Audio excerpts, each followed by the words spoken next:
What is up, everybody? Welcome back to another Drums and Drams whiskey review. My name is Cameron, and today we have another epic episode of Quick Sips brought to you by Matt Porter, ADHD Whiskey, the world's top whiskey taster himself. This is the final, I believe, the final sample that he sent me of just ridiculous whiskeys. And so I've already reviewed the A.H. Hirsch 16-year reserve.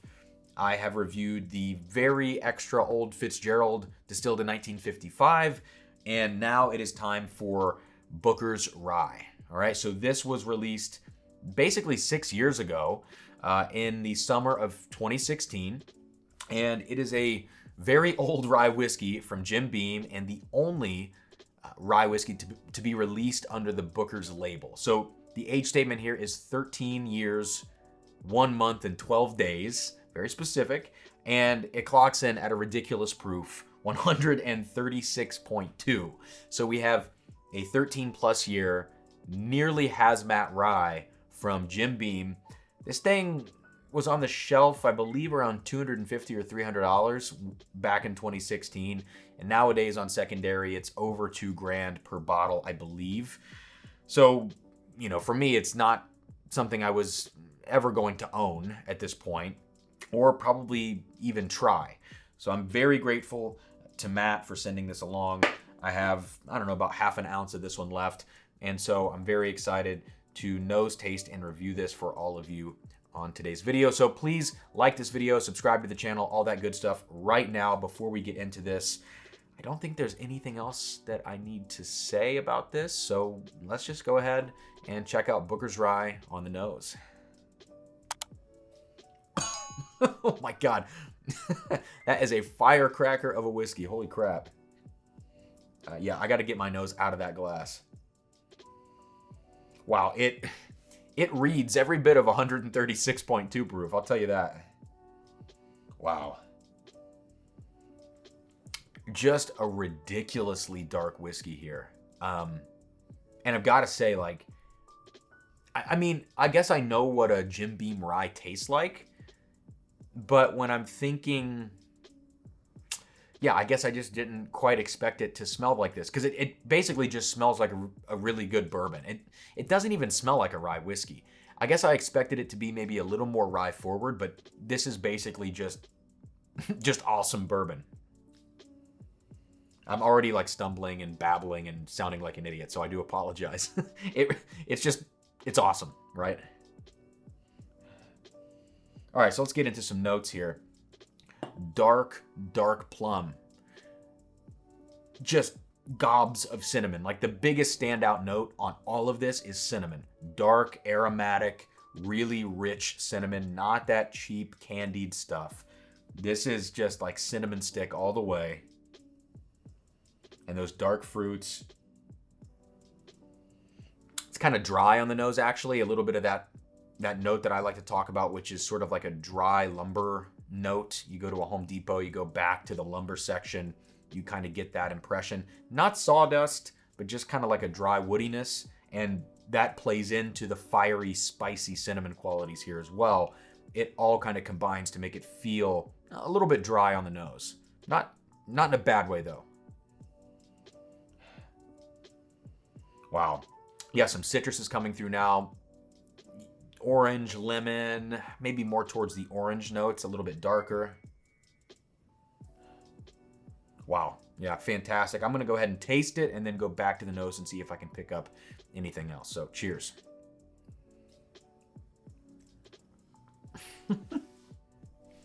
Wow, that's hot. Oh, it's so good. Oh my God, that's so good. Oh my God, that's so good. Holy shit.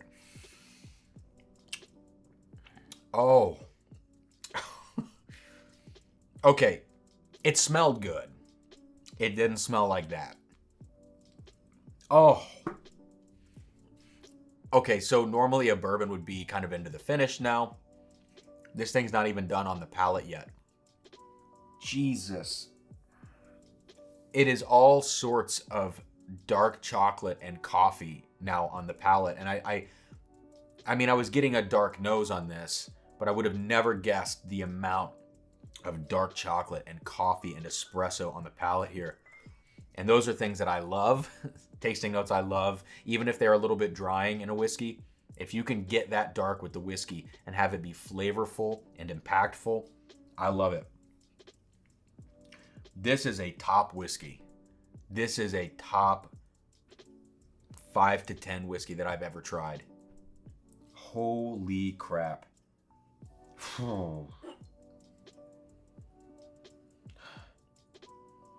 When I go back to the nose, there's almost something about this that makes it feel like a dusty. And I'm shooting this video at the same time as I've shot the A.H. Hirsch review, which I don't know when that would have come out when I'm releasing this, and also that very extra Old Fitzgerald.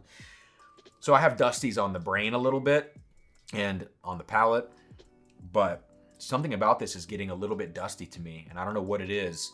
It's definitely like on the nose, it smells like a Jim Beam product. You're getting all of that Jim Beam oak. I like to talk about that as being a little bit of like a pie crust, or like, yeah, it's kind of like an aromatic spiced wood.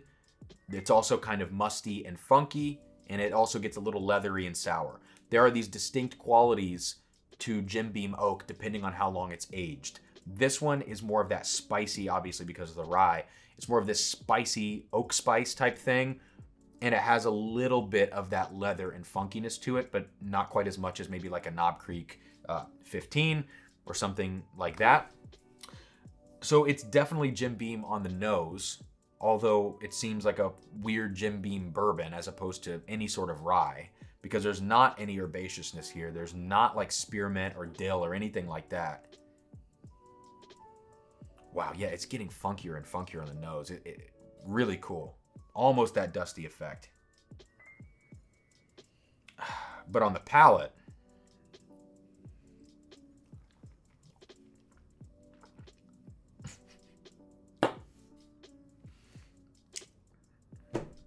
hands down, that is silly good. What the hell, man? That's just so good. It's like one of the darkest yet spiciest whiskeys I've ever had.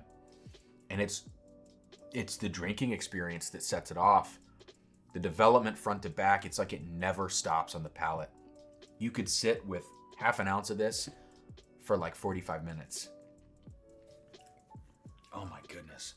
The one thing it lacks is like a bright vanilla note. When I think of like a really nice aged whiskey, I typically want it to have quite a bit of a sweet, creamy vanilla kind of note. This doesn't really have that. I think that's okay because I don't think it really needs it. The only step up from this that I can think of is like King of Kentucky, which has a lot of these same qualities and then adds on, depending on the barrel, a lot of that sweet vanilla. But I would say that this is maybe even more impactful than a lot of the different King of Kentucky barrels that I've tried. So there are rumors of a second release of this. I don't know if that's true. If it is, when it's going to drop, I have no idea. I would hope that it would be as good as this, if not better. And if it is, watch out, because that will be a whiskey to get your hands on. And frankly, maybe wait a few hours in a line for it, because this is Buffalo Trace Antique Collection quality easy. Easy. If not much better than that. All right, guys, so I'm going to save myself this last sip for the end of the video, but look, we don't need to talk about recommendations or anything like that because the price is out of control at this point on the secondary market, over $2,000 per bottle. But I'm going to say this, and I'm going to reiterate it. This is one of the best whiskeys I've ever tried in my life. I would do very bad things to get a bottle of this, not including spending $2,000+ unfortunately, but that's just the way the cookie crumbles. Look, if you ever get the chance to try this at a bar or something, let this be a special occasion pour. This is right up there with some of my favorite bottles, my favorite Dusties, modern whiskeys, you name it. And it's worth maybe like a birthday gift kind of pour. It really is worth going to a bar and taking this thing on. Fantastic whiskey. Rating on this, gosh, 96. Let's say 96. Let's leave a little room at the top. 96 out of 100 on this. This is a ridiculous rye whiskey. I keep almost saying bourbon because it's so bourbon-like to me. This is phenomenal stuff. Solid 96 out of 100. So I think that's all I've got.